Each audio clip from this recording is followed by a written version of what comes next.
ಕೇವಲ ಬೆಂಗಳೂರಲ್ಲಿ ಮಾತ್ರ ಅಲ್ಲ, ಪ್ರತಿಯೊಂದು ಜಿಲ್ಲೆಯಲ್ಲೂ ಕೂಡ ಇದೀಗ ಈ ಗ್ಯಾಸ್ ಅಭಾವ ಉಂಟಾಗಿದೆ. ಜಿಲ್ಲೆಯಲ್ಲೂ ಆಟೋ ಗ್ಯಾಸ್ಗಾಗಿ ಆಟೋ ಚಾಲಕರು ಪರದಾಟವನ್ನ ಮಾಡ್ತಿದ್ದಾರೆ. ಮೈಸೂರು, ಬೆಳಗಾವಿ, ಬಳ್ಳಾರಿಯಲ್ಲಿ ಗ್ಯಾಸ್ ಅಭಾವ ಉಂಟಾಗಿದೆ. ಗ್ಯಾಸ್ ಸಿಗದೆ ನಿಂತಲ್ಲೇ ನಿಂತಿವೆ ಆಟೋಗಳು. ಹಗಲು ರಾತ್ರಿಯಿಂದ ಕಾಯ್ತಾ ಇದ್ದಾರೆ. ಆದ್ರೂ ಕೂಡ ಕಾದು ಕೂತ್ರು ಸಿಗ್ತಾ ಇಲ್ಲ ಗ್ಯಾಸ್ ಕೊಡ್ಸಿ ನಮ್ಗೆ ಅಂತ ಹೇಳಿ ಆಟೋ ಚಾಲಕರು ಮನವಿಯನ್ನ ಮಾಡ್ಕೊಳ್ತಾ ಇದ್ದಾರೆ. ಪ್ರತಿ ಒಂದು ಜಿಲ್ಲೆಯಲ್ಲೂ ಕೂಡ ಇದೇ ಸಮಸ್ಯೆ ಉಂಟಾಗಿದೆ. ಒಂದಷ್ಟು ಬಂಕ್ಗಳಲ್ಲಿ ಆಲ್ರೆಡಿ ಈಗಾಗಲೇ ಗ್ಯಾಸ್ ಇದ್ದು ಖಾಲಿ ಆದರೆ ಇನ್ನು ಕೆಲವೊಂದಷ್ಟು ಬಂಕ್ಗಳಲ್ಲಿ ನೋ ಸ್ಟಾಕ್ ಬೋರ್ಡ್ ಅನ್ನೇ ಹಾಕಿದ್ದಾರೆ. ನಾವು ನಿಮಗೆ ತೋರಿಸ್ತಾ ಇದೀವಲ್ಲ, ಇಡೀ ಜಿಲ್ಲೆಗಳಲ್ಲಿ ಯಾವ ರೀತಿಯಾಗಿ ಈಗ ಸಮಸ್ಯೆಗಳು ಉಂಟಾಗಿದೆ. ಈಗಾಗಲೇ ಕಾರವಾರ ಆಗಿರ್ಬೋದು, ಬೆಳಗಾವಿ ಆಗಿರ್ಬೋದು, ಬಳ್ಳಾರಿ ಆಗಿರ್ಬೋದು, ಕಲಬುರಗಿ ಆಗಿರಬಹುದು, ಯಾದಗಿರಿ, ಮೈಸೂರು, ಚಾಮರಾಜನಗರ, ಹೀಗೆ ಪ್ರತಿ ಒಂದು ಜಿಲ್ಲೆಯಲ್ಲೂ ಕೂಡ ಸೇಮ್ ಸಿಚುವೇಶನ್ ಕಾಣಿಸ್ತಾ ಇದೆ. ಕಿಲೋಮೀಟರ್ ಗಟ್ಟಲೆ ಆಟೋಗಳು ಅಲ್ಲಿ ನಿಂತಿವೆ, ಕಾಯ್ತಾ ಇದ್ದಾರೆ. ಆಟೋ ಚಾಲಕರು ಸರದಿ ಸಾಲಲ್ಲಿ ಬಂದು ಗ್ಯಾಸ್ ಅನ್ನು ತುಂಬಿಸ್ಕೊಂಡು ಹೋಗ್ತಾ ಇದ್ದಾರೆ. ಅದು 2 ಗಂಟೆ ಆಗ್ಬೋದು, 3 ಗಂಟೆ ಆಗಿರ್ಬೋದು, ಗಂಟೆಯ ಲೆಕ್ಕ ಇಲ್ಲದೆ ಕಾಯುವಂತಹ ಪರಿಸ್ಥಿತಿ ನಿರ್ಮಾಣ ಆಗಿದೆ. ಕೆಲವು ಕಡೆ ಪ್ರತಿಭಟನೆಯೂ ಮಾಡ್ತಾ ಇದ್ದಾರೆ ಬಂಕ್ ಮಾಲೀಕರ ವಿರುದ್ಧ. ಕಾರಣ ದರವನ್ನು ಅಷ್ಟರ ಮಟ್ಟಿಗೆ ಏರಿಕೆ ಮಾಡಿದ್ದಾರೆ ಅಂತ ಹೇಳಿ. ಸೊ ಇನ್ನು ಮೈಸೂರಿನ ಪರಿಸ್ಥಿತಿ ಏನು ಅನ್ನೋದ್ರ ಬಗ್ಗೆ ಡೀಟೇಲ್ಸ್ ಕೊಡೋದಕ್ಕೆ ನಮ್ಮ ರಿಪೋರ್ಟರ್ ಆನಂದ್ ಈಗ ನೇರ ಸಂಪರ್ಕದಲ್ಲಿ ಜಾಯ್ನ್ ಆಗಿದ್ದಾರೆ. ಆನಂದ್, ಈಗಾಗಲೇ ನಾವು ಪ್ರತಿ ಒಂದು ಜಿಲ್ಲೆಯ ಪರಿಸ್ಥಿತಿಯನ್ನು ಕೂಡ ನೋಡ್ತಾ ಇದ್ವಿ. ಸೇಮ್ ಸಿಚುವೇಶನ್, ಕಿಲೋಮೀಟರ್ ಗಟ್ಟಲೆ ಆಟೋವನ್ನ ನಿಲ್ಲಿಸಿರುವಂಥದ್ದು, ಗಂಟೆ ಗಟ್ಟಲೆ ಕಾಯ್ತಾ ಇರೋದು, ದರ ಏರಿಕೆಯ ಆಕ್ರೋಶವನ್ನ ವ್ಯಕ್ತಪಡಿಸ್ತಾ ಇರುವಂಥದ್ದು. ಮೈಸೂರಿನಲ್ಲಿ ಈಗ ಅಟ್ಲೀಸ್ಟ್ ಆಟೋ ಚಾಲಕರಿಗೆ ಗ್ಯಾಸ್ ಸಿಗ್ತಾ ಇದೆಯಾ? ಮಾಲೀಕರುಗಳು ಈ ವಿಚಾರಕ್ಕೆ ಸಂಬಂಧಪಟ್ಟ ಹಾಗೆ ಏನಾದ್ರೂ ಒಂದು ಭರವಸೆಗಳನ್ನ ಕೊಡ್ತಾ ಇದ್ದಾರಾ, ಹೇಗೆ?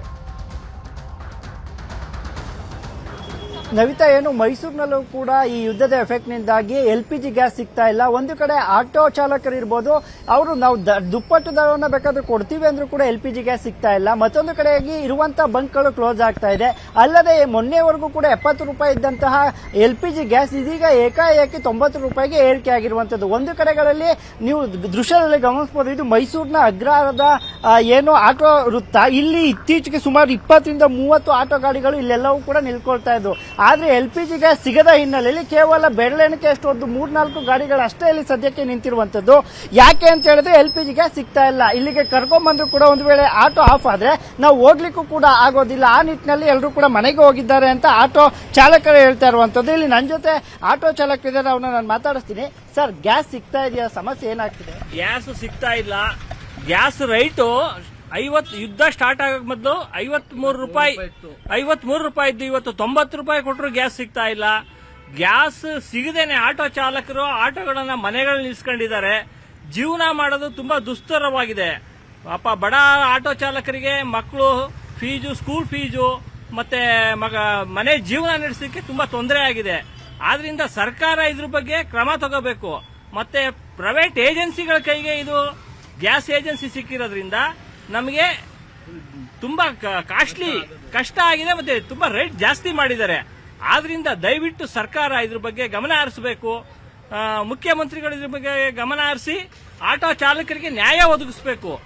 ಇಲ್ಲ ಅಂತ ಅಂದ್ರೆ ಆಟೋ ಚಾಲಕರು ಬೀದಿಗೆ ಬರೋದಂತೂ ಸದಸಿದ್ಧ. ಮತ್ತೊಬ್ರು ಕೂಡ ಮಾತಾಡ್ತೀವಿ. ಸರ್, ಎಷ್ಟೆಲ್ಲ ಸಮಸ್ಯೆಗಳಾಗ್ತಿದೆ? ಏನಿಲ್ಲ ಸರ್, 53 ರೂಪಾಯಿ ಇತ್ತು ಗ್ಯಾಸ್ ಬೆಲೆ. 53 ರೂಪಾಯಿಂದ 90 ರೂಪಾಯಿ ಮಾಡ್ಬಿಡ. ನಮ್ಮಂತರ ಬಡವರು ಹೆಂಗ್ ಜೀವನ ಮಾಡಬೇಕು? ಸಣ್ಣ ಮಕ್ಕಳು ಇರ್ತಾರೆ. ನಾವು ಜೀವನ ಮಾಡೋದನ್ನ ಕಷ್ಟ. ಮೊದಲನೇ ಆಟೋ ಡ್ರೈವರ್ ಅಂದ ಅದು ಸಣ್ಣ ವಿಶೇಷ ಅವರು. ನಾವು ಇತ್ತೀಚೆಗೆ ನಾವು ಸಂಪಾದನೆ ಮಾಡಬೇಕಂದ್ರೆ 100 ರೂಪಾಯಿನೇ 90 ರೂಪಾಯಿನೇ ಗ್ಯಾಸ್ ಬೆಲೆ ಇದ್ರೆ ಹೆಂಗ್ ಜೀವನ ಮಾಡೋದು, ಹೆಂಗ್ ಮಾಡೋದು ನಮ್ಗೆ ಒಂಚೂರು ಆಗ್ತಾ ಇಲ್ಲ. ಏನ್ ಸರ್, ಮೊದಲು ದಿನಕ್ಕೆ 800 ರೂಪಾಯಿ 900 ರುಪೀಸ್ ಆ ತರ ಸಂಪಾದನೆ ಮಾಡ್ತಾ ಇದ್ದು. ಈಗ ಇನ್ನು ಅದೇನು ಡಲ್ ಆಗ್ಬಿಟ್ಟಿದೆ. 500 ರೂಪಾಯಿ 300 ರೂಪಾಯಿ ಸಂಪಾದನೆ ಗ್ಯಾಸ್ಗೆನೆ ಬರೀ ಆಗ್ತಿರುತ್ತೆ ಸರ್. ಮನೆಗೆ ಹೆಂಗ್ ತಗೊಂಡ್ ಹೋಗೋದು ನಮ್ಗೆ ಒಂಚೂರು ಅರ್ಥ ಆಗ್ತಿಲ್ಲ ಸರ್. ಅದೇ ಏನೋ ಸರ್ಕಾರನ ಅವರೇ ವ್ಯವಸ್ಥೆ ಮಾಡಬೇಕು ಸರ್ ಇದಕ್ಕೆ. ಇಲ್ಲ ಸರ್, ಸಿಗ್ತಾ ಇಲ್ಲ.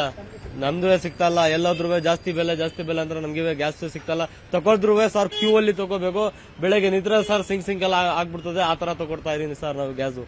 ತುಂಬಾ ಬೇಜಾರ್ ಬಂದ್ಬಿಟ್ಟಿದೆ ಸರ್ ನಮ್ಗೆ ಆಟೋ ಡಿಪಾರ್ಟ್ಮೆಂಟ್ ಇಂದ. ಅದೇ ಏನ್ ಮಾಡೋದು ಅರ್ಥ ಆಗ್ತಾ ಇಲ್ಲ ಸರ್. ಏನ್ ಮಾಡೋದಂತ ಹೇಳಿ ಸರ್ ನೀವೇ. ನವಿತಾ ಏನಪ್ಪಾ ಅಂತಂದ್ರೆ ಒಂದು ಕಡೆ ಗ್ಯಾಸ್ ಸಿಗ್ತಾ ಇಲ್ಲ, ಮತ್ತೊಂದು ಕಡೆ ರೇಟ್ ಕೂಡ ಜಾಸ್ತಿ ಆಗಿದೆ. ಕ್ಯೂ ನಲ್ಲಿ ನಿಂತು ಗ್ಯಾಸ್ ಅನ್ನ ಹಾಕಿಸ್ಕೋಬೇಕು.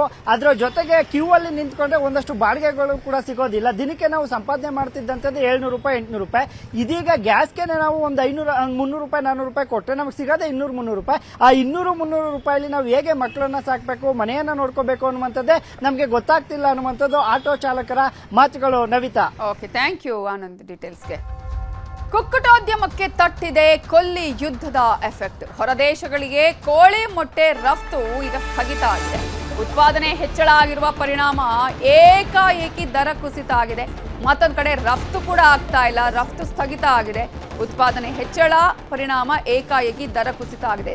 ಈಗಾಗಲೇ ನಾವು ನೋಡ್ತೀವಲ್ಲ, ಇದು demand and supply theory. Demand and ಸಪ್ಲೈಯಲ್ಲಿ ಹಾಗೆ ಸಪ್ಲೈ ಇರುವಂತಹ ಸಂದರ್ಭ ಡಿಮ್ಯಾಂಡ್ ಜಾಸ್ತಿ ಆದಾಗ ರೇಟ್ ಜಾಸ್ತಿ ಆಗುತ್ತೆ. ಆದರೆ ಈಗಾಗಲೇ ಡಿಮ್ಯಾಂಡ್ ಇಲ್ಲ ಅಂತ ಹೇಳಿದಂತಹ ಸಂದರ್ಭದಲ್ಲಿ ರೇಟ್ ಕೂಡ ಕಡಿಮೆ ಇರುತ್ತೆ ಅನ್ನುವಂಥ ಥಿಯರಿ ಇಲ್ಲಿ ಕಾಣಿಸ್ತಾ ಇದೆ. ರಫ್ತೇ ಆಗ್ತಾ ಇಲ್ಲ, ಇಲ್ಲೇ ಜಾಸ್ತಿ ಆಗಿದೆ, ಹಾಗಾಗಿ ದರ ಕೂಡ ಏರಿಕೆ ಆಗ್ತದೆ. ಒಂದೇ ತಿಂಗಳಲ್ಲಿ 2-3 ರೂಪಾಯಿ ಕುಸಿತ ಆಗಿದೆ. 7 ರೂಪಾಯಿ ಇದ್ದಂತಹ ಮೊಟ್ಟೆಯ ಬೆಲೆ ಈಗ 4 ರೂಪಾಯಿಗೆ ಬಂದು ನಿಂತಿದೆ. ಇನ್ನೊಂದು ಕಡೆ ಬೇಸಿಗೆ ಹಾಗೂ ಶಾಲಾ ಮಕ್ಕಳಿಗೆ ರಜೆ ಹಿನ್ನೆಲೆಯಲ್ಲಿ ಮೊಟ್ಟೆ ಬೇಡಿಕೆ ಕೂಡ ಜಾಸ್ತಿ ಆಗಿದೆ. ಇದರ ಶಾಲೆಗಳಿಗೆಲ್ಲ ಕೊಡ್ತಾ ಇದ್ರು, ಅದು ಕೂಡ ಇಲ್ಲ ಈಗ. ಇನ್ನೊಂದು ಕಡೆ ಉತ್ಪಾದನೆಯೂ ಜಾಸ್ತಿ ಇದೆ, ರಫ್ತು ಆಗ್ತಾ ಇಲ್ಲ. ಸೊ ಈ ಹಿನ್ನೆಲೆಯಲ್ಲಿ ಇದರ ಲಾಭ ಯಾರಿಗೆ? ಗ್ರಾಹಕರಿಗೆ. ರೈತರಿಗೆ ಮಾತ್ರ, ಈ ಕುಕ್ಕುಟೋದ್ಯಮವನ್ನು ಮಾಡ್ತಾ ಇರುವಂತಹ ಅವರಿಗೆ ಕೂಡ ಇದು ಸಂಕಷ್ಟಕ್ಕೆ ಕಾರಣ ಆಗಿದೆ. ಪೌಲ್ಟ್ರಿ ಉದ್ಯಮಕ್ಕೂ ಕೂಡ ಹೊಡೆತ ಬಿದ್ದಿದೆ ಈ ಒಂದು ಯುದ್ಧದಿಂದಾಗಿ. ಈಗ ಯುದ್ಧ ಸ್ಟಾರ್ಟ್ ಆಗಿರೋದ್ರಿಂದ ಮೊಟ್ಟೆ ವ್ಯಾಪಾರಕ್ಕೆ ಜನಗಳಿಗೆ ಅನಾನುಕೂಲ ಆಗಿದೆ. ರೈತರಿಗೆ, ಮುಖ್ಯವಾಗಿ ವರ್ತಕರಿಗೆ ಹಾಗೂ ಎಲ್ಲರಿಗೂ ಅನಾನುಕೂಲ ಆಗಿದೆ. ಈ ಸಂದರ್ಭದಲ್ಲಿ ಮಾರುಕಟ್ಟೆಯಲ್ಲಿ ಮೊಟ್ಟೆಯ ಪ್ರೊಡಕ್ಷನ್ ಜಾಸ್ತಿ ಆಗಿರೋದ್ರಿಂದ, ಬೇಸಿಗೆ ಬಂದಿರೋದ್ರಿಂದ ಹಾಗೂ ಬೇಸಿಗೆಯಲ್ಲಿ ಜನ ಮೊಟ್ಟೆ ತಿನ್ನೋದು ಹಿಂದೇಟು ಹಾಕುವ ಭಾವನೆ ಇರೋದ್ರಿಂದ ಮೊದಲು ನವೆಂಬರ್-ಡಿಸೆಂಬರ್ ತಿಂಗಳಲ್ಲಿ 7 ರೂಪಾಯಿವರೆಗೂ ಮೊಟ್ಟೆ ಧಾರಣೆ ರೀಚ್ ಆಗಿತ್ತು. ಈಗ ದೇಶೀಯ ಮಾರುಕಟ್ಟೆಯಲ್ಲಿ ಮೊಟ್ಟೆ ಧಾರಣೆ ಅಧಿಕವಾಗಿ ಕಂಡು ಬಂದಿದ್ದು, ಈಗ ಪ್ರಸ್ತುತ ಯುದ್ಧ ಹಾಗೂ ಬೇಸಿಗೆಯಲ್ಲಿ ಸ್ಕೂಲು, ಕಾಲೇಜು, ಅಂಗನವಾಡಿಗಳೆಲ್ಲ ಕುಸಿತವಾಗಿ ಬಂದಾಗಿರೋ ಕಾರಣ, ಹೋಟೆಲಲ್ಲಿ ಗ್ಯಾಸ್ ಸಿಗದಿರೋ ಕಾರಣ ಸಡನ್ ಆಗಿ ಈ ಸಮಸ್ಯೆ ತಂದಿರೋದ್ರಿಂದ ಸದ್ಯದ ಪರಿಸ್ಥಿತಿಯಲ್ಲಿ ಮೊಟ್ಟೆ ಧಾರಣೆ ಕಮ್ಮಿ ಆಗಿದ್ದು, ಇದರಿಂದ ರೈತರಿಗೆ, ವರ್ತಕರಿಗೆ, ಸುಮಾರು ಜನ ಇದನ್ನ ನಂಬಿಕೆ ಪರೋಕ್ಷವಾಗಿ ಸುಮಾರು ಜನಕ್ಕೆ ತೊಂದರೆ ಆಗಿದೆ. ಇದಕ್ಕೆ ಸಂಬಂಧಪಟ್ಟ ಹಾಗೆ ಇನ್ನಷ್ಟು ಡೀಟೇಲ್ಸ್ ಕೊಡೋದಕ್ಕೆ ನಮ್ಮ ರಿಪೋರ್ಟರ್ ನಂದೀಶ್ ಈಗ ಫೋನ್ ಸಂಪರ್ಕದಲ್ಲಿ ಜಾಯ್ನ್ ಆಗಿದ್ದಾರೆ. ನಂದೀಶ್, ಈಗಾಗಲೇ ಕೊಲ್ಲಿ ಯುದ್ಧ ಎಲ್ಲ ಉದ್ಯಮಗಳ ಮೇಲೂ ಕೂಡ ಸಂಕಷ್ಟವನ್ನ ಉಂಟು ಮಾಡ್ತಾ ಇದೆ. ಈಗಾಗಲೇ ಮೊಟ್ಟೆ ಉದ್ಯಮದ ಮೇಲೂ ಕೂಡ ಸಾಕಷ್ಟು ಪರಿಣಾಮವನ್ನ ಇದು ಬಿದ್ದಿದೆ. ಈಗ ಮೊಟ್ಟೆ ರೇಟ್ ಎಷ್ಟಾಗಿದೆ, ಎಷ್ಟರ ಮಟ್ಟಿಗೆ ಅವರ ಡಿಮ್ಯಾಂಡ್ ಇತ್ತು, ಅಂದ್ರೆ ಜಾಸ್ತಿ ಆಗಬಹುದು ಅನ್ನುವಂಥ ನಿರೀಕ್ಷೆಯಲ್ಲಿ ಇದ್ರು ಕುಕ್ಕುಟೋದ್ಯಮದವರು? ನವಿತಾಜನ್, ಕಳೆದ ತಿಂಗಳಷ್ಟೇ ಸುಮಾರು 7 ರೂಪಾಯಿ ಇತ್ತು ಒಂದು ಮೊಟ್ಟೆಗೆ. ಈಗ ಅದು 4 ರೂಪಾಯಿ ಕುಸಿದಿದೆ. ಏನಂದ್ರೆ ಉಪಕಸವಾಗಿ ಒಂದು ಕುಕ್ಕುಟೋದ್ಯಮ ಮತ್ತು ಹೈನುಗಾರಿಕೆ ಈ ತರದ ರೈತರು ಅವಲಂಬಿಸ್ಕೊಂಡಿದ್ರು. ಈಗ ಅದಕ್ಕೂ ಸಹ ಹೊಡ್ತಿ ಬಂದು ಒಂದ್ ಕಡೆ ತರಕಾರಿ ಕೇಳೋರಿಲ್ಲ. ಯಾಕೆಂದ್ರೆ ಹೋಟೆಲ್ಗಳಲ್ಲಿ ಮೆನು ಕಡಿತ ಆಗಿರೋದ್ರಿಂದ ತರಕಾರಿನ ಅಲ್ಲಿ ಖರೀದಿ ಮಾಡ್ತಾ ಇಲ್ಲ, ಅಲ್ಲಿ ತರಕಾರಿನೂ ಕೇಳ್ತಾ ಇಲ್ಲ. ಬೈತಿಗೆ ಹೈನುಗಾರಿಕೆ ಮಾಡ್ತಾ ಇರ್ತಕ್ಕಂಥ ಅಥವಾ ಕುಕ್ಕುಟೋದ್ಯಮ ನಂಬಿರ್ತಕ್ಕಂಥ ರೈತರಿಂದ ಮೊಟ್ಟೆಯನ್ನು ಸಹ ಖರೀದಿ ಮಾಡ್ತಾರೆ. ಇದ್ದ ಯಾವ ರೀತಿ ಪರಿಣಾಮ ಬರ್ತದೆ ಅಂದ್ರೆ ರೈತರನ್ನ ಹಿಪ್ಪೆ ಮಾಡಕ್ ಕೊಟ್ಟಿದೆ. ಯಾಕಂದ್ರೆ ಇಲ್ಲಿ ಸುಮಾರು ಪ್ರತಿದಿನ ಚಾಮರಾಜನಗರ ಜಿಲ್ಲೆ ಸೇರಿದಂತೆ ರಾಜ್ಯದಿಂದ ಸುಮಾರು 80 ಲಕ್ಷ ಮೊಟ್ಟೆಗಳು ತಮಿಳುನಾಡಿನ ನಾಮಕ್ಕಲ್ ಹೋಗಿ ನಾಮಕ್ಕಲ್ನಿಂದ ಗಲ್ಫ್ ರಾಷ್ಟ್ರಗಳಿಗೆ ರಫ್ತಾಗ್ತಾ ಇತ್ತು. ಈಗ ಅಲ್ಲಿ ಯುದ್ಧ ಪರಿಸ್ಥಿತಿ ಇರೋದ್ರಿಂದ ಯಾವುದೇ ರೀತಿಯ ರಫ್ತು ಆಗ್ತಾ ಇಲ್ಲ. ಹಾಗಾಗಿ ಇಲ್ಲಿ ಕೇಳೋರಿಲ್ಲ. ಒಂದ್ ಕಡೆ ಇನ್ನೊಂದ್ ಕಡೆ ಚಾಮರಾಜನಗರ ಅಥವಾ ಬೇರೆ ಬೇರೆ ಕಡೆ ಇರ್ಬೋದು ಶಾಲಾ ಕಾಲೇಜುಗಳಿಗೆ ರಜೆ ಘೋಷಣೆ ಮಾಡಿದ್ದಾರೆ. ಹಾಗಾಗಿ ಶಾಲಾ ಕಾಲೇಜು ಮತ್ತು ಹಾಸ್ಟೆಲ್ಗಳಲ್ಲೂ ಸಹ ಅದು ಬೇಡಿಕೆ ಇಲ್ಲ. ಬೇಡಿಕೆ ಕುಸಿತ ಆಗಿರೋದ್ರಿಂದ ಉತ್ಪಾದನೆ ಜಾಸ್ತಿ ಆಗಿದೆ. ಹಾಗಾಗಿ ರೇಟ್ ಕಡಿಮೆ ಆಗಿದೆ. ಇದರ ಪರಿಣಾಮ ರೈತ ಮೇಲೆ ಬೀರ್ತಾ ಇದೆ ಅಂತ ಹೇಳ್ಬೋದು. ಥ್ಯಾಂಕ್ ಯು ನಂದೀಶ್ ಡೀಟೇಲ್ಸ್ಗೆ. ಇನ್ನು ರೈತ ಮುಖಂಡರಾಗಿರುವ ಭಾಗ್ಯರಾಜ್ ಅವರು ನಮ್ಮ ಜೊತೆ ಫೋನ್ ಸಂಪರ್ಕದಲ್ಲಿ ಜಾಯ್ನ್ ಆಗಿದ್ದಾರೆ. ಭಾಗ್ಯರಾಜ್ ಅವರೇ, ಯುದ್ಧದ ಪರಿಣಾಮ ಎಲ್ಲಾ ಉದ್ಯಮಗಳ ಮೇಲೆ ಆಗ್ತಾ ಇದೆ. ಆಮದಿಲ್ಲ, ರಫ್ತಿಲ್ಲ ಅನ್ನುವಂತಹ ಪರಿಸ್ಥಿತಿ ಜೊತೆಗೆ ಇಲ್ಲಿ ಇದನ್ನೇ ನಂಬ್ಕೊಂಡಂತಹ ಅನೇಕ ಉದ್ಯಮಗಳ ಮೇಲೂ ಪರಿಣಾಮ ಬೀರಿದೆ. ಕುಕ್ಕುಟೋದ್ಯಮ, ಹೈನುಗಾರಿಕೆ ಮೇಲೆ, ಪೌಲ್ಟ್ರಿ ಉದ್ಯಮದ ಮೇಲೆ ಹೇಗೆ ಸಮಸ್ಯೆ ಆಗ್ತಾ ಇದೆ ಈಗ? ನಮಸ್ಕಾರ ಮೇಡಮ್. ನಮಸ್ತೆ. ಈಗ ಏನಾಗಿದೆ, ನಾವು ಟ್ರಂಪ್ ಅವರ ಒಂದು ಚೆಲ್ಲಾಟ ಅಂತ ಹೇಳ್ತಾರೆ ನೋಡಿ, ಆ ಚೆಲ್ಲಾಟದ ಇಂದಾಗಿ ಈಗ ಏನಾಗಿದೆ, ನಮ್ಗೆ ಒಂದ್ ಕಡೆ ತರಕಾರಿ ಕೊಂಡ್ಕೊಳ್ತಕ್ಕಂಥ ಸಮಸ್ಯೆ ಆಗ್ತಾ ಇದೆ, ಕುಕ್ಕುಟೋದ್ಯಮ ನಡೀತಾ ಇಲ್ಲ, ಹೈನುಗಾರಿಕೆಯಲ್ಲಿ ಹಾಲು ಉತ್ಪಾದನೆ ಮಾಡದೆ ಹಾಲನ್ನ ಕೊಂಡ್ಕೊಳ್ತಕ್ಕಂಥವ್ರು ಇಲ್ಲ, ಹೊರಗಡೆ ದೇಶಕ್ಕೆ ರಫ್ತಾಗ್ತಕ್ಕಂಥ ವಸ್ತುಗಳು ಕೋಳಿ ಉದ್ಯಮದ ಜೊತೆಗೆ ಕುಕ್ಕುಟೋದ್ಯಮ ಜೊತೆಗೆ ಕೃಷಿ ಉತ್ಪನ್ನಗಳು, ತರಕಾರಿಗಳು, ತೋಟಗಾರಿಕೆ, ಹಣ್ಣು ಹಂಪಲುಗಳು ಎಲ್ಲವೂ ಕೂಡ ಸಾಕಷ್ಟು ಇವತ್ತು ಖರೀದಿನೇ ಮಾಡ್ತಕ್ಕಂಥದ್ದಾಗ್ತಾ ಇಲ್ಲ. ಸಾಕಷ್ಟು ಜನ ಇವತ್ತು ನಾವು ರೈತರು ಬೀದಿಗೆ ಬಂದಿದ್ದೀವಿ. ನಾವೇನು ಅದನ್ನ ಉತ್ಪಾದನೆಗೋಸ್ಕರವಾಗಿ ತೊಡಗಿಸಿದೀವಿ, ಉತ್ಪಾದನಾ ಬಂಡವಾಳ ಅಂತ ಹಾಕಿದೀವಿ, ಸಾಲ ಸೋಲ ಮಾಡಿ ಬ್ಯಾಂಕ್ಗಳಲ್ಲಿ ಸಾಲ ಮಾಡಿ, ಬಡ್ಡಿದಾರರ ಹತ್ರ ಸಾಲ ಮಾಡಿ, ಕೈ ಸಾಲ ಮಾಡಿ, ಎಲ್ಲಾ ಮಾಡಿದ್ರು ಕೂಡ ಇವತ್ತು ಅದನ್ನ ಸರ್ಕಾರ ಒಂದ್ ಕಡೆ ನೆರವು ಬರ್ತಕ್ಕಂಥ ಪರಿಸ್ಥಿತಿಯು ಕೂಡ ನಿರ್ಮಾಣ ಆಗ್ತಾ ಇಲ್ಲ. ಮತ್ತೊಂದ್ ಕಡೆ ನಮ್ಮ ಉತ್ಪನ್ನಗಳು ಬೇರೆ ಬೇರೆ ರಾಷ್ಟ್ರಗಳಿಗೆ, ಗಲ್ಫ್ ರಾಷ್ಟ್ರಗಳಿಗೆ ಹೆಚ್ಚಿನ ಮಟ್ಟದಲ್ಲಿ ರಫ್ತು ಆಗ್ತಾ ಇದ್ರೆ ಇವತ್ತು ನಮ್ಗೆ ಈ ಸಮಸ್ಯೆ ಇರ್ತಿರ್ಲಿಲ್ಲ. ಪಪ್ಪಾಯ ತರಕಾರಿ ಜೊತೆ ಹಣ್ಣು ಹಂಪಲುಗಳು, ಬಾಳೆಹಣ್ಣು ಆಗ್ಬೋದು, ರಸಬಾಳೆ ಆಗ್ಬೋದು, ಯಾಲಕ್ಕಿ ಬಾಳೆ ಆಗ್ಬೋದು, ಜೊತೆಗೆ ಪಪ್ಪಾಯಿ, ಪರಂಗಿ ಹಣ್ಣು ಎಲ್ಲವೂ ಕೂಡ ಬೇರೆ ಬೇರೆ ರಾಷ್ಟ್ರಗಳಿಗೆ, ಗಲ್ಫ್ ರಾಷ್ಟ್ರಗಳಿಗೆ ಸಾಕಷ್ಟು ರೀತಿಯಲ್ಲಿ ಮಾರಾಟ ಆಗ್ತಾ ಇತ್ತು. ಅವೆಲ್ಲವನ್ನು ಕೂಡ ಕೇರಳ, ತಮಿಳುನಾಡು, ನಮ್ಮ ಪಕ್ಕದ ಆಂಧ್ರದ ಈ ಮೂಲದ ರೈತರುಗಳು ತಮಿಳುನಾಡು ಮತ್ತು ಕೇರಳದವರು ಹೆಚ್ಚಿನ ಸಂಖ್ಯೆಯಲ್ಲಿ ಬಂದು ಕರ್ನಾಟಕದಲ್ಲಿ ಕೊಂಡುಕೊಂಡು ಅದನ್ನ ಬೇರೆ ಬೇರೆ ಗಲ್ಫ್ ರಾಷ್ಟ್ರಗಳಿಗೆ ರಫ್ತು ಮಾಡ್ತಕ್ಕಂಥದ್ದು ಆಗ್ತಾ ಇತ್ತು. ನಮ್ಗೆ ಹೆಚ್ಚಿನ ರೀತಿಯಲ್ಲಿ ಬೆಲೆ ಸಿಗ್ತಾ ಇತ್ತು. ನಾವು ಮಾಡಿದಂತ ಖರ್ಚು ವೆಚ್ಚಗಳು ಅಲ್ಲಿಗೆ ಸರಿದೂಗ್ತಕ್ಕಂಥ ಲಾಭ ಇಲ್ಲದೆ ಕೂಡ ಸರಿದೂಗುವ ಮಟ್ಟದಲ್ಲಿ ಇತ್ತು. ಇವತ್ತು ನೇಂದ್ರ ಬಾಳೆ ಸಂಪೂರ್ಣವಾಗಿ ಕುಸಿತವಾಗಿದೆ ನಮ್ದು. ಹೋಟೆಲ್ ಉದ್ಯಮನೂ ಕೂಡ ಸಂಕಷ್ಟದಲ್ಲಿರೋದ್ರಿಂದ ಅವರು ತರಕಾರಿ ಅದು ತಗೊಳ್ತಾ ಇಲ್ಲ ಅನ್ಸುತ್ತೆ. ತರಕಾರಿಯನ್ನ ನಮ್ಮ ಜಿಲ್ಲೆನಲ್ಲಿ ಹೂಕೋಸು, ಎಲೆಕೋಸು ಮತ್ತೆ ಸಂಬಂಧಪಟ್ಟಂತ ದಪ್ಪಮೆಣಸಿನಕಾಯಿ, ಟೊಮೊಟೊ ಎಲ್ಲವೂ ಕೂಡ ಇವತ್ತು ಟೊಮೊಟೊ ಖರೀದಿ ಮಾಡ್ತಕ್ಕಂಥವ್ರಿಲ್ಲ.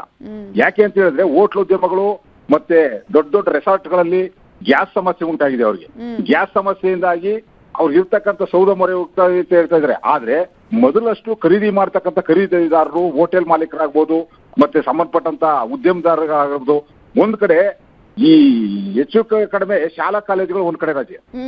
ಶಾಲಾ ಕಾಲೇಜುಗಳಾರು ಇದ್ರೆ ಮತ್ತೆ ಹಾಸ್ಟೆಲ್ಗಳಿದ್ರೆ ಅಲ್ಗೊಂದಷ್ಟು ಒಂದು 5%, 10% ಅಲ್ಲಿಗೆ ಮಾರಾಟ ಆಗ್ತಿತ್ತು ಅಂತ ಹೇಳ್ಬೋದಾಗಿತ್ತು. ಇವತ್ತು ನಮ್ಮ ಈ ವ್ಯಾಪ್ತಿನಲ್ಲಿ ನೇಂದ್ರ ಬಾಳೆ ಅಂತೂ ನೆಲ ಕಚ್ಚಿದೆ. 5 ರೂಪಾಯಿ, 6 ರೂಪಾಯಿ ಖರೀದಿ ಮಾಡ್ತಕ್ಕಂಥ ಪರಿಸ್ಥಿತಿ ನಿರ್ಮಾಣ ಆಗ್ತಾ ಇದೆ. ಈ ಕಡೆ ಬಂದ್ರೆ ಕುಕ್ಕುಟದಲ್ಲಿ 4 ರೂಪಾಯಿಗೂ ಕೂಡ ಮೊಟ್ಟೆನ ಖರೀದಿ ಮಾಡ್ತಕ್ಕ ಯಾರೋ ಒಂದಷ್ಟು ಜನ ಹತ್ರ ಅವ್ರ ಕಾಂಟ್ಯಾಕ್ಟ್ ಇರೋರ್ ಕಡೆ ಹತ್ರ ಮೊಟ್ಟೆನ ತೆಗೆದುಕೊಂಡು 4.25 ರೂಪಾಯಿ ಹೋಗ್ತಾ ಇರ್ತಕ್ಕಂಥ ಪರಿಸ್ಥಿತಿ ಆಗ್ಬೋದು. ಇಷ್ಟೆಲ್ಲ. ಎಸ್, ಥ್ಯಾಂಕ್ ಯು ಭಾಗ್ಯರಾಜ್ ಅವರು ನ್ಯೂಸ್ 18 ಜೊತೆ ಮಾತನಾಡಿದಕ್ಕಾಗಿ. ಇನ್ನು ಮೊಟ್ಟೆ ವ್ಯಾಪಾರಿ ಆಗಿರುವಂತಹ ನವೀನ್ ಕುಮಾರ್ ಅವರು ನಮ್ಮ ಜೊತೆ ಫೋನ್ ಸಂಪರ್ಕದಲ್ಲಿ ಜಾಯ್ನ್ ಆಗಿದ್ದಾರೆ. ನವೀನ್ ಕುಮಾರ್ ಅವರೇ, ಹೇಗಿದೆ ವ್ಯಾಪಾರ? ಈಗ ನಮಸ್ಕಾರ ಮ್ಯಾಮ್. ಈಗ ಸದ್ಯಕ್ಕೆ ವ್ಯಾಪಾರ ಸಮತೋಲನದಲ್ಲಿದೆ.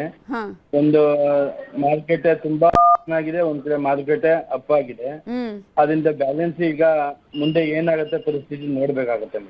ಅಂದ್ರೆ ಈಗ ಕೆಲವರು ಹೇಳ್ತಿದ್ದಾರೆ, ಅಂದ್ರೆ ಶಾಲಾ ಕಾಲೇಜುಗಳು ಇಲ್ಲ ಒಂದ್ ಕಡೆ, ಇನ್ನೊಂದ್ ಕಡೆ ಈಗಾಗಲೇ ರಫ್ತು ಆಗ್ತಾ ಇಲ್ಲ, ಸೊ ಡಿಮ್ಯಾಂಡೇ ಇಲ್ಲ. ಈಗ 7 ರೂಪಾಯಿ ಇದ್ದಿದ್ದು 4 ರೂಪಾಯಿಗೆ ಬಂದು ನಿಂತಿದೆ ಅಂತ ಹೇಳಿ ರೇಟು. ಅದೇ ಮೇಡಮ್, ಈಗ ಮಾರ್ಕೆಟ್ ಅಲ್ಲಿ ಅವತ್ತಿನ ಅನುಗುಣವಾಗಿ ಮಾರ್ಕೆಟ್ ಅಲ್ಲಿ ಬೇಡಿಕೆ ಪೂರೈಕೆ ನಡುವೆ ವ್ಯತ್ಯಾಸ ಇರ್ತದಲ್ಲ, ಆ ವ್ಯತ್ಯಾಸದಲ್ಲಿ ಕಂಡು ಬರ್ತದಂತ ಈ ಸಮತೋಲನ ವ್ಯಾಪಾರದಲ್ಲಿ ಒಂದ್ ದಿವಸ ವ್ಯಾಪಾರ ಚೆನ್ನಾಗಬಹುದು, ಒಂದ್ ದಿವಸ ಬೇಡಿಕೆ ಕುಸಿತ ಬಂದಾಗ ಇದು ಮೊಟ್ಟೆನ ಸ್ಟಾಕ್ ಮಾಡಕ್ಕಂತ ಪದಾರ್ಥ ಇಲ್ಲ. ಮೊದಲಾಗಿ ಫ್ರೀಜರ್ಗಳು ಬೇಕು, ಎಲ್ಲಾ ಸಮಸ್ಯೆಗಳು ಒಬ್ಬ ರೈತನ ಮೇಲೆ ಬೀಳುತ್ತೆ. ಅದರಿಂದ ಏನಾಗುತ್ತೆ, ಮಾರ್ಕೆಟ್ ಅವತ್ತಿನ ಅನುಗುಣವಾಗಿ ಆ ರೈತನ ದರಗಳು, ಫಾರಂ ಗೇಟ್ಗಳು ಮಾರುತ್ತವೆ. ಆ ಮಾರದಾಗ ಸಮಸ್ಯೆ ಏನಾಗುತ್ತೆ ಅಂದ್ರೆ ಸ್ಟಾಕ್ ಮಾಡಕ್ಕಂತ ಪದಾರ್ಥ ಎಲ್ಲದಿಂದ ಬೇಗ ಕೊಳ್ತೋಗೋ ಪದಾರ್ಥ ಆಗೋದ್ರಿಂದ ಅದನ್ನ ಬೇಗ ವ್ಯಾಪಾರ ಮಾಡ್ಲೇಬೇಕು ಉದ್ದೇಶದಲ್ಲಿ ಫಾರಮ್ನವರು ಇರ್ತಾರೆ, ನಾವು ಇರ್ತೀವಿ. ಆದ್ರಿಂದ ಈ ಸಮಸ್ಯೆಗಳಿಗೆ ಕಾರಣಭೂತವಾಗಿ ಎಲ್ಲಾ ರೀತಿಯಲ್ಲೂ ಒಂದೇ ಸಮಸ್ಯೆ ಅಂತಲ್ಲ, ಎಲ್ಲಾ ಕಡೆಯಿಂದನೂ ಸಮಸ್ಯೆ ಇರೋದ್ರಿಂದ ಈ ಸಮಸ್ಯೆ ಉದ್ಭವ ಆಗಿದೆ. Fine, thank you Naveen Kumar ಅವರೇ ನ್ಯೂಸ್ 18 ಜೊತೆ ಮಾತನಾಡಿದಕ್ಕಾಗಿ.